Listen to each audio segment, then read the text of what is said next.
पुण्यात्माओं, जब तक हम पूर्ण परमात्मा की साधना नहीं करेंगे, हमारे ऊपर ये जन्म मृत्यु का दुख, और जन्म होगा तो ये जो आज आप जिस दौर से गुजर रहे हो, ये प्रत्येक बार होगा। बालक हुए, बचपन जन्म हुआ, फिर धीरे धीरे बड़े हुए, फिर ब्याह हो गया, फिर बच्चे हो गए, कोई मर गया, कोई जी गया, कोई रह गया, किसी की टांग कट गई, कोई अदरक मार रहा है, किसी फिर लड़की ब्याह दी, बटेऊ मर गया, या बेटी मर गई, बनते हैं लाख 2 लाख रुपये लगा के, यानी ये बेरानमाटी सदा रहेगी। और फिर आप अदरक मार जा या कोई और समस्या आ जा, यानी 24 घंटे टेंशन। इस काल के लोक में सपने में भी टेंशन रहती है। कोई सुखी नहीं है।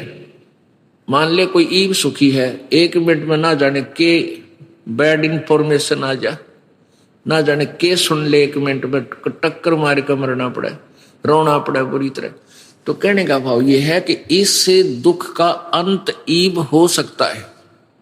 ये वो भक्ति युग आ गया, ये वो भक्ति युग आ गया जिसकी परमेश्वर कबीर जी ने 3 युग बाट देखी। 3 युग तक सब्र किया कि आन देश काल न देखूंगा कलयुग में, क्योंकि जब तक सतयुग त्रेता द्वापर में ये प्राणी दुखी नहीं होता, क्योंकि इसके पूर्व जन्म के पुण्य होते हैं।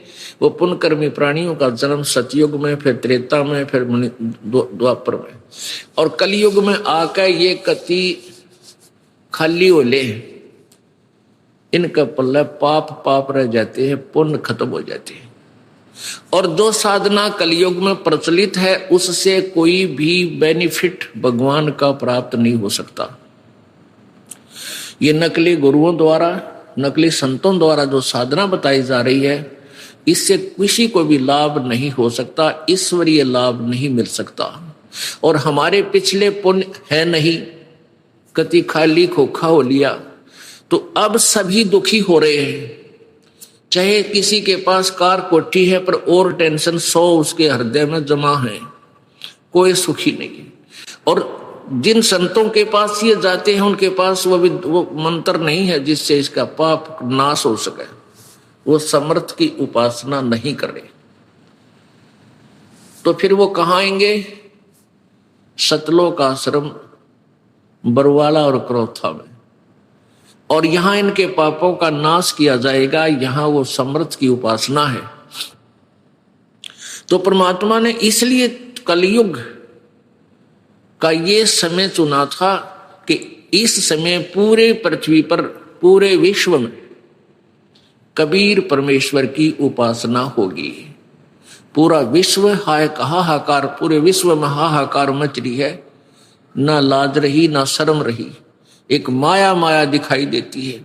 और इस माया से जीव सपने में भी सुखी नहीं हो सकता। ये भूल है इस प्राणी के। हमने देखा है, हमारे दादे परदादे छोटी छोटी झोंपड़ियां में रहा करते थे, कच्चे मकान बनाया करते थे, कोई हाहाकार नहीं थी, इस माया की इतनी दौड़ नहीं थी, बढ़िया भोजन खाते थे, अच्छी भैंस गाय रखते थे, शांति से रहते थे, ना कोई किसी के साथ द्वेष था, ना राग था, ना बेईमानना था, बड़ा शांति, सुनकर चेहरा इतना अच्छा रहता था। आप किसी ने देख ले, जब किसी के चेहरे पर रोना को सब ने एक माया दिखाई दी है। अब दुख हो गए, जैसे किसी संत के पास ये जाते हैं, वहां उनको कोई सहारा मिलता नहीं, 5, 4, 10 वर्ष श्रद्धालु उसके चपके रहते हैं, लाभ कोई होता नहीं। फिर टेंशन को समाप्त करने का के तरीका अपनाओ, अपने आप गुट्टी लाने लग जाएंगे।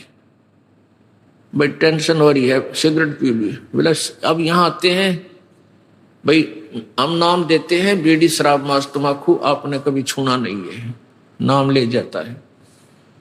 फिर कहे जी मेरा तो नाम खंड हो गया। भाई नाम खंड क्यों होया? बीड़ी पी ली। अरे बीड़ी क्यों पी ली? अब टेंशन हो गई थी। अच्छा, इस टेंशन की मेडिसिन तूने बीड़ी पाई है, नालायक कहीं का। अब परमात्मा की भक्ति से या टेंशन मिटेगी? शराब पी ली, मान ले टेंशन मिट गई, क्या की मिट गई? 100 रुपये तो खर्च हुए और घर लड़ाई हुई, 1-2 घंटे पढ़कर बेहोश होकर पड़ गया, उठ दे, फिर वह टेंशन नहीं की नो। उस शराब ने क्या टेंशन खत्म कर दी? टेंशन तो परमात्मा खत्म करेगा। जिस कारण से टेंशन है उस काम ने पूरा कर देगा, तेरा टेंशन खत्म हुई। तो मालिक बनाया बीमारी कट नहीं सकती। तो नकली संतों से भी नहीं हो सकता। तो कहने का भाव यह है कि सभी आपने मूर्ख बना रहे हैं। ये संत नकली लोग जो संत हैं, इनके पास वो जड़ी नहीं है जिसे तुम्हारा पाप कट जावे। अब इन सभी का एक ही विधान था।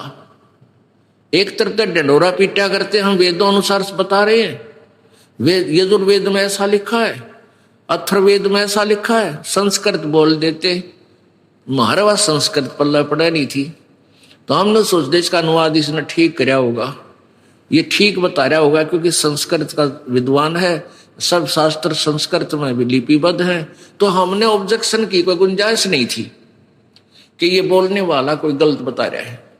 तो ये क्या बताया करते कि पाप नहीं कट सकते, परमात्मा की साधना से पाप नाश नहीं होते। रज भगवान की साधना से पाप नाश नहीं हुए, पाप नाश नहीं होता, जीवन सुख नहीं हुआ, क्योंकि पाप से दुख है। पाप कटे काटा निकले तो पैर में शांति हो।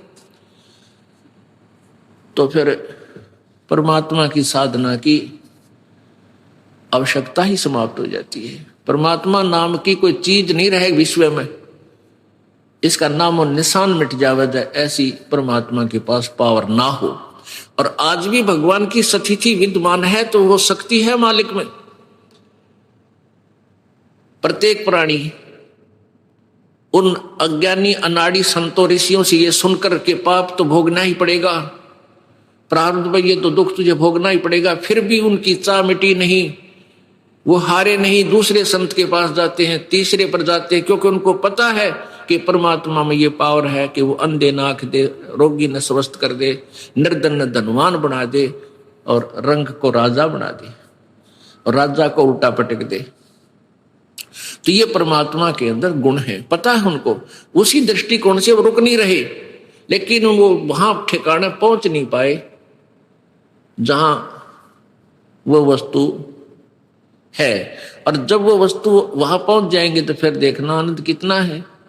पर्वत पर्वत में फिरा कारण अपने राम, राम जैसे संत मिले भाई जिन सारे सब काम।